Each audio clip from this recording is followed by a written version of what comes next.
How's it going, everybody? This is Dominic Minchella. I am the Kansas City Chiefs beat writer on SI and the host of the Kansas City Chiefs Insider Podcast. Once again, thank you guys so much for stopping in whatever time of the day. I really do appreciate it. I hope you guys have been enjoying these podcasts as much as I have enjoyed doing them.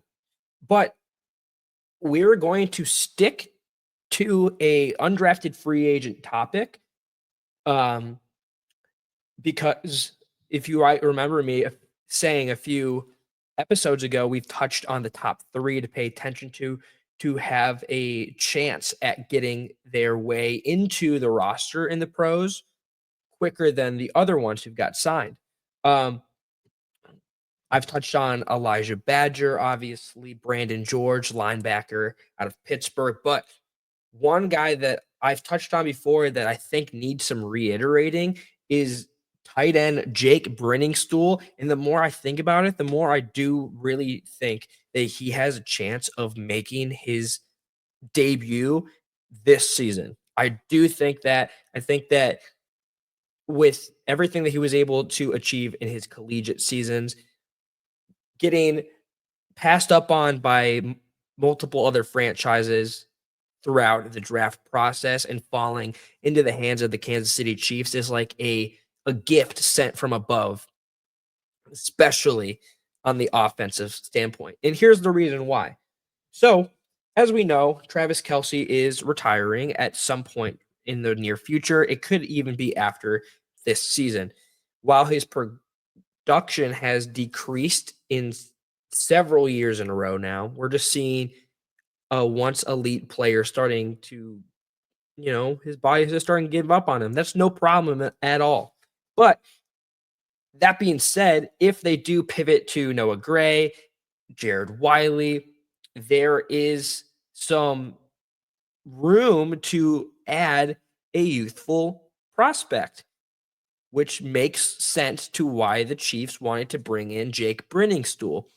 Briningstool was projected to go in the 5th or 6th round through the NFL draft. He ended up falling. As we know, he's an undrafted free agent that the Chiefs picked up. He, in 2 seasons, has 99 receptions, over 1,000 receiving yards. He scored 12 touchdowns. This guy, his play is aggressive. He's fast. He's got good hand-eye coordination. He's powerful. He sets up a lot in the slot, but more as it gets continued into his progression of his career. I do think that he's going to be able to be utilized in several different areas. Now, I say it because I think that the Kansas City Chiefs need a younger option. So we've seen in the past that sometimes undrafted free agents can turn themselves into some of the best players that the NFL have ever seen. Now, I'm not going to give Briningstool that high of a ceiling, obviously, because we haven't seen the way he responds to playing in the pros, but I do think that his floor is playing this season. And if not a ton, I do think that he has the capabilities to make the roster, whether it be through starting off on the practice squad and makes his way up due to injury. Who knows if Jared Wiley is going to be able to start the season to begin, given that he just suffered a bad injury, or if he shows up enough in training camp, that 4th spot on the roster, that 4th depth spot could definitely go to him. I do think that he has the kind of skills to do so. In his recent press conference after day 2 of the Chiefs rookie minicamp, he was asked about Travis Kelsey and why he wanted to come here. Keep in mind, 4 other teams were interested in Jake Briningstool, but he ended up choosing Kansas City. He's choosing a winning culture, and he's choosing a area to where I think that he thinks that he knows he's going to be able to get the most out of his experience with the Chiefs. He did say, though, that he's so willing to work and learn from the likes of Travis Kelsey, picking the brain of him because he's been so successful. But one thing that really stood out to me that I enjoyed about the kind of player that he is he said, I want to be my own player. You know, it's so easy for players to want to resemble, uh, especially younger guys, resemble a player that they watched growing up who is still in the league and want to do everything that they're doing. Well, that would be great if Briningstool was on the roster maybe 3 or 4 years ago to pick the brain of Kelsey during the last final years of his prime. Kelsey doesn't have as much to give in a sense of, yes, he does do things differently now, but when he used to do things, say between 2018 to 2022, he was a beast. He was one of the most athletic guys.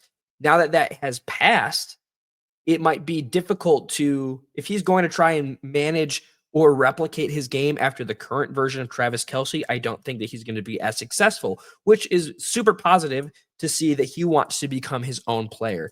As we all know, young guys, they just want to get their foot into the door. But I think him saying that is very positive for the type of scheme that he could find himself in.